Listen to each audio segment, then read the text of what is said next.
Muito bem-vinda, muito bem-vindo. Você já sabe, eu sou advogado e escritor Leandro Zambrano.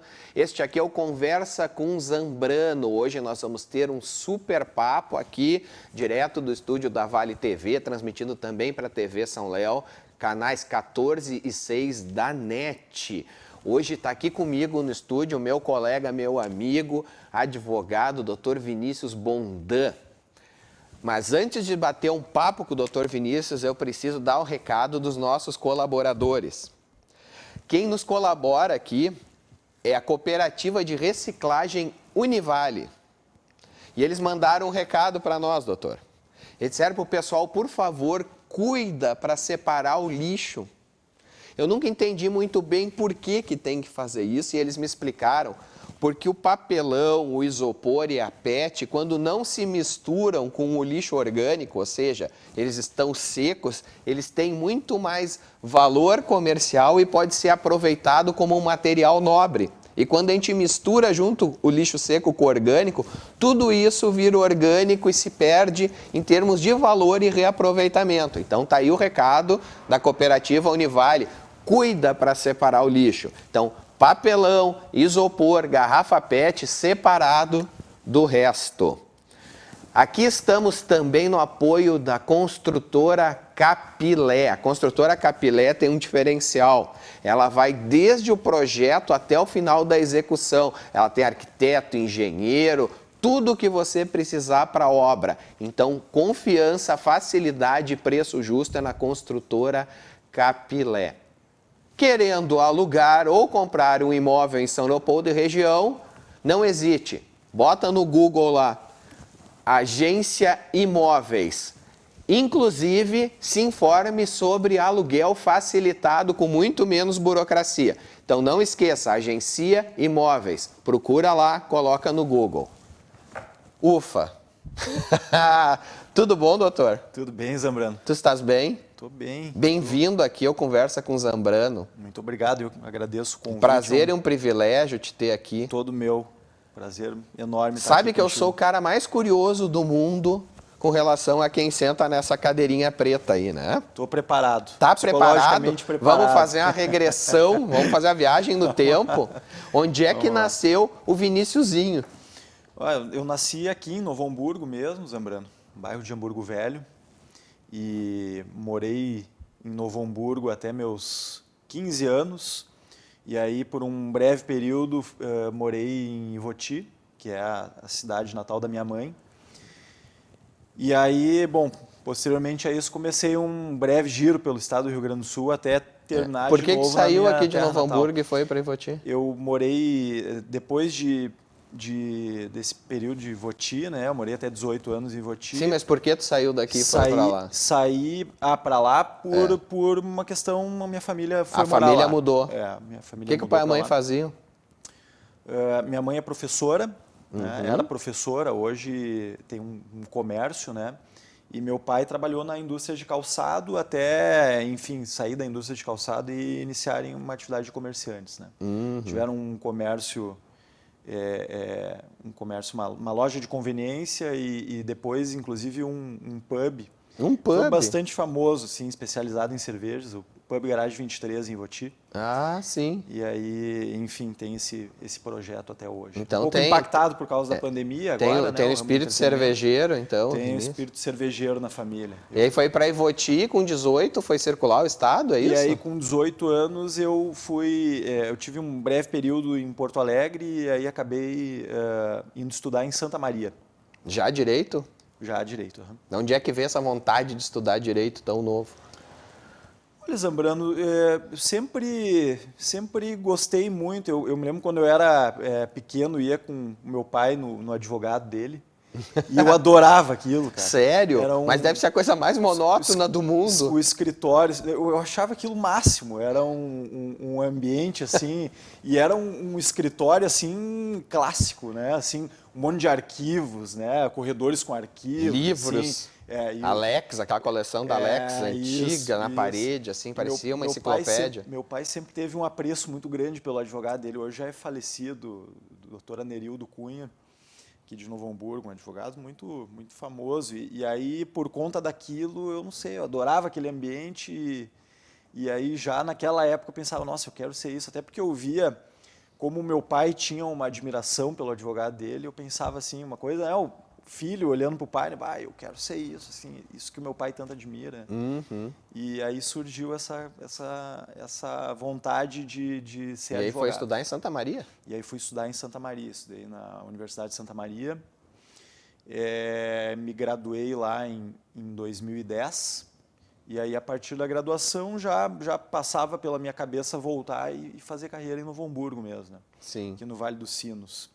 E aí em 2010, no final de 2010, com a minha formatura, eu voltei para cá para começar a exercer a advocacia. E aí abriu o escritório próprio? Abri o escritório junto com um colega, o Alexandre, e aí iniciamos o escritório, que por sinal, esse mês está completando 10 anos. O mesmo escritório, então. O mesmo escritório, em setembro de 2011. Tem um nome o escritório? É Bondan, Bronzatti e Pienes, advogados associados. Então entrou mais um aí na turma. E aí, posteriormente, o Ítalo Bronzatti, que se juntou a nós, também foi nosso colega em Santa Maria. Nós três somos colegas em Santa Maria e eu vim para cá. Conheceram-se lá? Nos conhecemos lá. Eu e o Alexandre fomos colegas a graduação inteira e o Ítalo foi nosso bicho. Fomos veteranos dele. E aí, posteriormente, o Ítalo veio para Novo Hamburgo e nós três fundamos o escritório na constituição atual dele. Né? Sim, e já tinha uma área específica, escritório? Como é que é o funcionamento? Ou cada um atua numa área? Eu logo no meu retorno, né, eu iniciei o escritório e ao mesmo tempo fui trabalhar na prefeitura de Novo Hamburgo. E aí, inclusive, é curioso, né, falando numa cooperativa de reciclagem, né, de resíduos, o meu primeiro trabalho jurídico, além da advocacia privada no escritório, foi de subprocurador da área ambiental da Prefeitura de Novo Hamburgo. E aí, nesse trabalho, cuidava das ações civis públicas, né, relacionadas à área ambiental no município e assessorava a Secretaria de Meio Ambiente. Né. Um lugar onde eu aprendi não só sobre direito ambiental, mas também sobre direito administrativo, né, que é a minha área hoje no escritório. O escritório atende todas as áreas, né, Sim. Do direito, mas a minha área especificamente é direito administrativo. Eu iniciei nessa época, né, trabalhando na Prefeitura de Novo Hamburgo. E também, a partir dali, a minha outra área, que é direito eleitoral, onde também se iniciou ali, na prefeitura, contato com agentes públicos, né, agentes políticos, partidos políticos, e a partir daí também passei a trabalhar nessa área de direito eleitoral. Você vinculou algum partido político? Tem essa veia também? Eu na verdade, procuro dar um caráter muito técnico, né, para a atuação. Então, nós atendemos partidos assim das mais diversas do espectro político. Esquerda, direita, passa por tudo. Sempre procurando um caráter muito técnico no trabalho, né? Sim. Porque eu costumo dizer que quem faz política são os agentes políticos, né? O advogado precisa dar uma atuação mais técnica possível, porque apesar de ser direito eleitoral, tá ligado à eleição, a política ser algo fundamental, né? A política partidária, o partidarismo ser algo central na nossa estrutura política, né?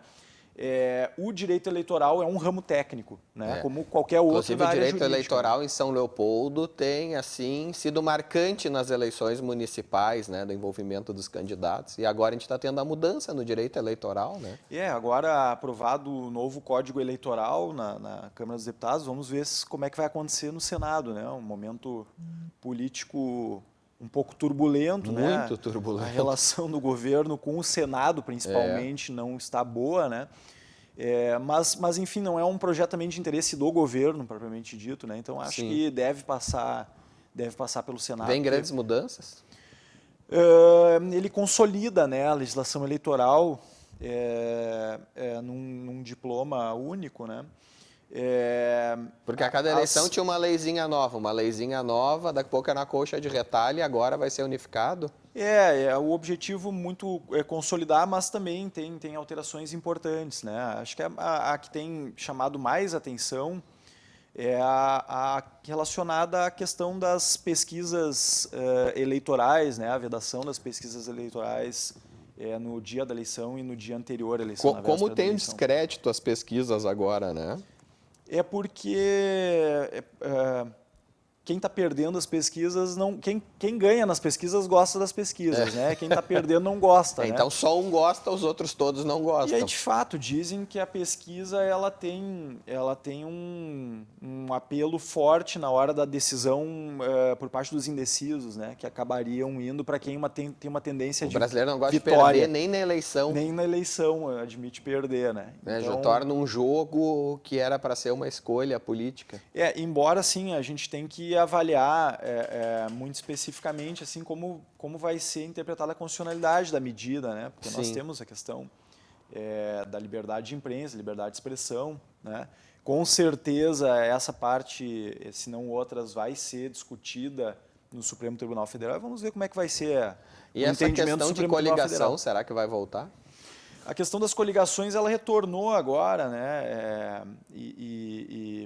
Me parece que a tendência é que se mantenha.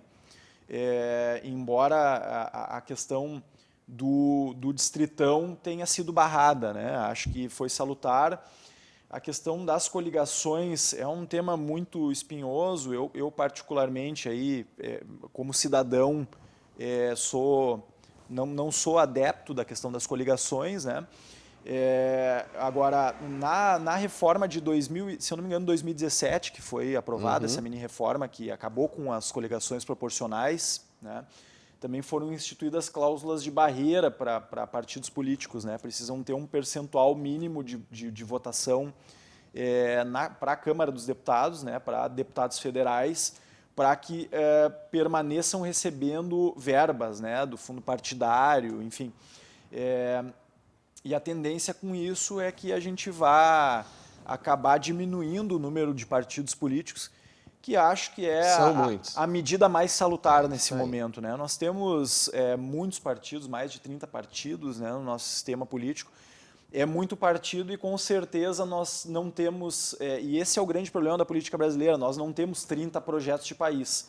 Inclusive nós estamos muito mal de projetos de país, poucos, né? O grande problema hoje do Brasil é que a nossa discussão política ela gira em torno de uma série de questões, como a idoneidade dos candidatos, o partido A, B ou C é corrupto ou não, e projeto de país, que é o mais importante, a gente discute muito pouco. São poucos partidos que efetivamente apresentam, por menor que seja, por mais singelo que seja, um projeto de país.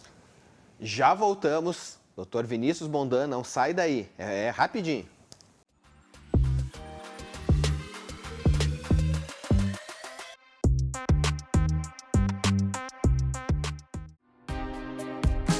A Capilé foi pensada para você que quer realizar o sonho de construir ou reformar.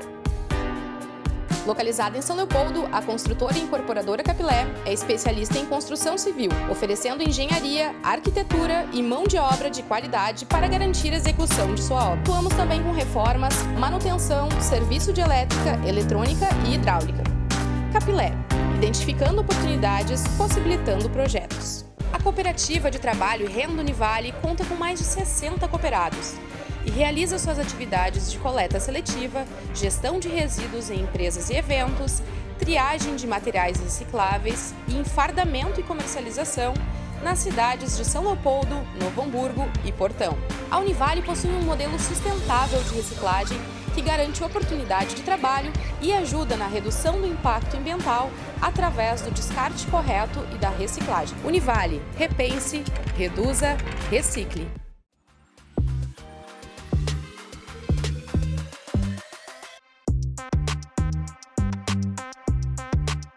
Estamos retornando no oferecimento à cooperativa Univale, agência Imóveis e construtora Capilé, com o doutor, meu colega, Vinícius Bondan, que estava nos contando que foi trabalhar na Procuradoria do Meio Ambiente, na Prefeitura de Novo Hamburgo.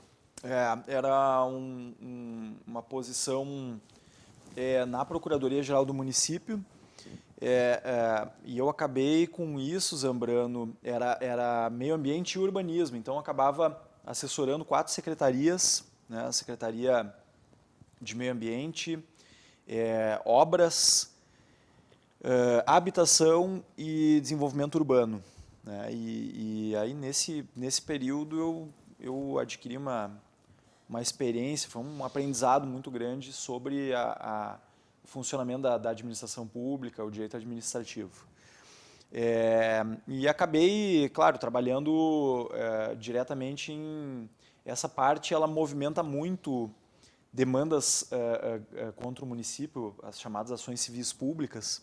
No município de Novo Hamburgo havia muitas na área ambiental, principalmente por a questão do resíduo, né, depósito de resíduos nos anos 70 e 80, principalmente, né, depósitos irregulares, né, que posteriormente se tornaram ações judiciais para que fossem remediados, esse passivo fosse remediado, e também ações civis públicas relacionadas a tratamento de efluentes, né, principalmente visando digamos assim, remediar os passivos ambientais havidos nos arroios do município. Tem muitos arroios no Novo Hamburgo? A Novo Hamburgo tem, olha, quase 2 dezenas de arroios. Todos vão para o Rio dos Sinos? Todos acabam desaguando no Rio dos Sinos. Então é muito importante cuidar desses arroios. Muito importante porque é aquilo, né? É da onde, por exemplo, Novo Hamburgo e São Leopoldo tiram a água que consome, né? Sim. Então, assim, é um absoluto contrassenso, né? E por mais que a gente bote a captação depois da disposição do efluente, a gente recebe o rio de outro município e a gente envia o nosso rio para outro município também, que depois vai captar a sua água, né? Enfim, então, se a gente pensar que eu jogo o efluente não tratado e capto antes, isso não resolve o problema, porque a gente recebe o rio de Campo Bom. Se Campo Bom fizer a mesma coisa, nós estamos recebendo, captando a água, né, com o efluente de Campo Bom e assim sucessivamente. Então, o meio ambiente, né, a qualidade ambiental, ela precisa ser pensada de uma forma coletiva, não adianta pensar ela individualmente. Né? E como é que sincroniza, sempre tem aquela disputa do ambientalista com o progresso, vamos dizer assim. Então, tu estava nas obras e estava no meio ambiente, são às vezes conflitantes, não são? Por isso que nós temos o licenciamento ambiental, né? Outros institutos de direito ambiental para resguardar que aquela atividade que está acontecendo, ela está acontecendo dentro do regramento vigente, dentro da legislação ambiental vigente, né? E de alguma forma observando cuidados para manter a rigidez ambiental. Essa tua atuação pública acabou, de certa forma, direcionando o teu serviço particular no escritório? Sem dúvida, sem dúvida. Acabei indo para a área de direito administrativo por conta dessa minha experiência na administração pública. E, posteriormente, eu também trabalhei na Câmara Municipal de Novo Hamburgo como procurador-geral. Então, reforcei, digamos assim, a atuação na área de direito administrativo. E também, claro, por causa da relação com agentes políticos, né, que se constitui no meio, na gestão pública, eu também acabei iniciando minha atuação em direito eleitoral e mantida até hoje, né? Nunca família, amigos próximos chegaram e disseram aquilo que eu escuto desde que eu me formei. Por que tu não quis ser juiz? Tu não vai fazer concurso? Essa pergunta já ouviu aí isso? Essa pergunta, ela, nossa, muitas vezes. E aí, inclusive, me disseram... Tu não vai adiante na carreira. Mas tu parece ser um cara tão inteligente, por que tu não vai ser juiz, né? Isso. Certo... porque eu acredito muito em trabalhar por vocação, sabe, Zambrano? Eu acredito que...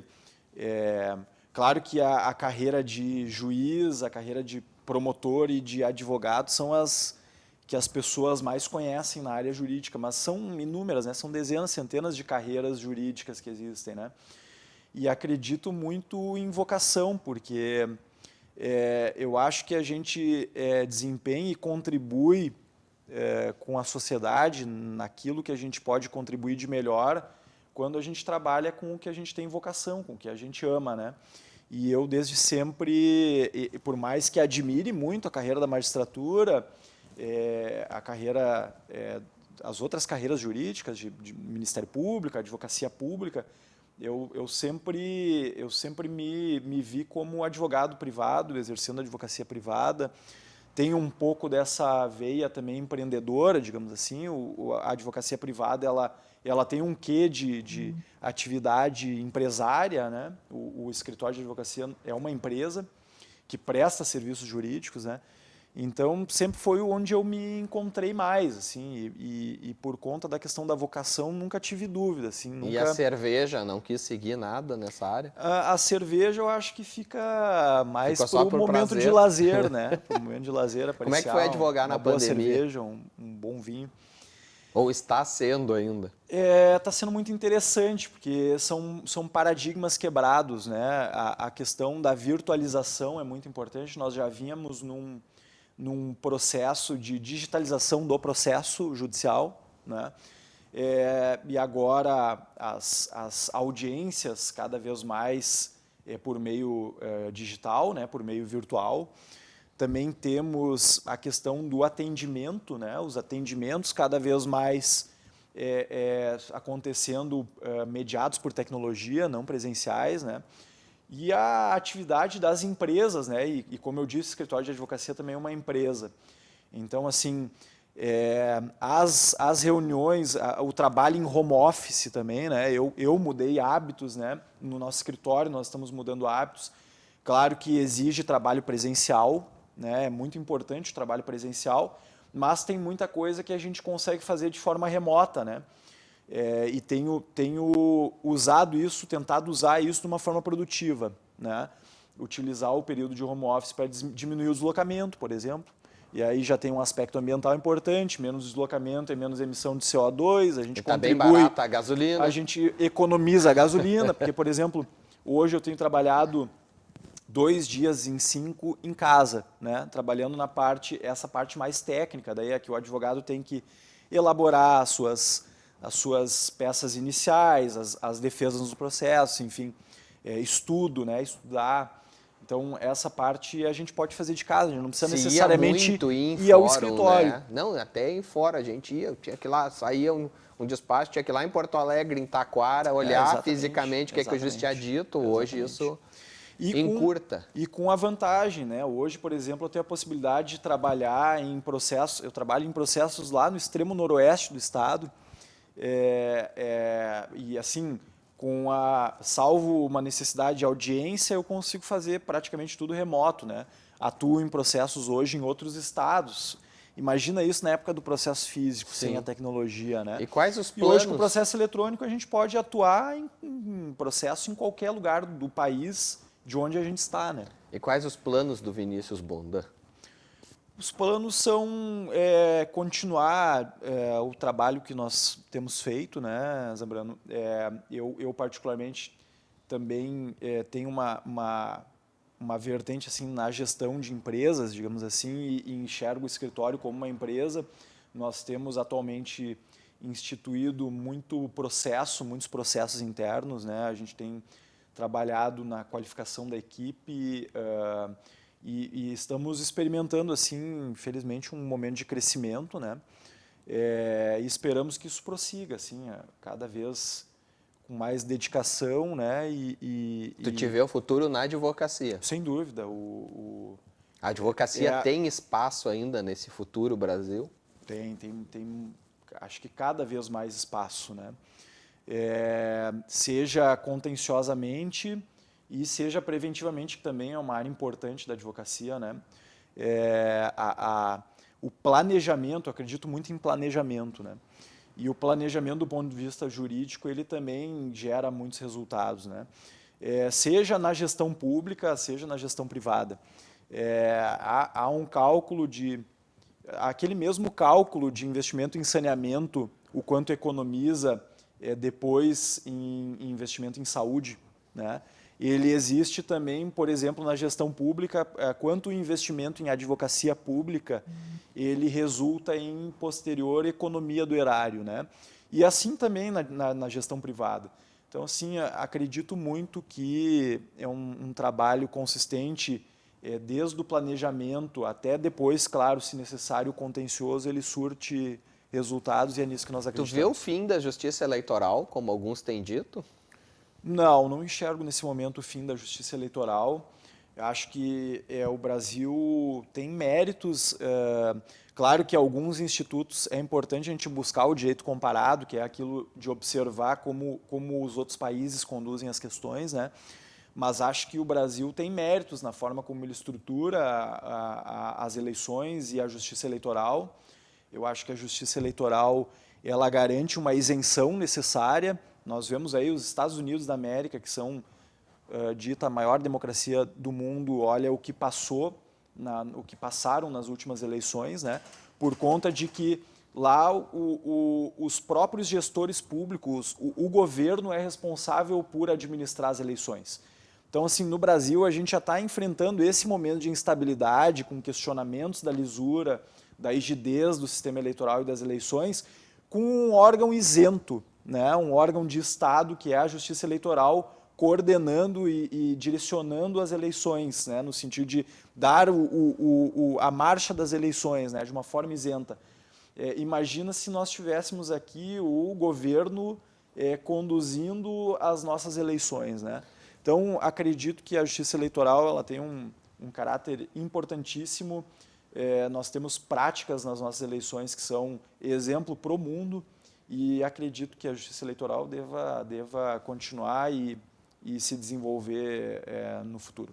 Para a gente encerrar, a tua opinião sobre o voto impresso e urna eletrônica. É bem light, assim, a última pergunta. Eu enxergo com muita naturalidade, assim, essa pergunta, assim, Zambrano. Essa pergunta me foi feita muito, né, nos últimos tempos.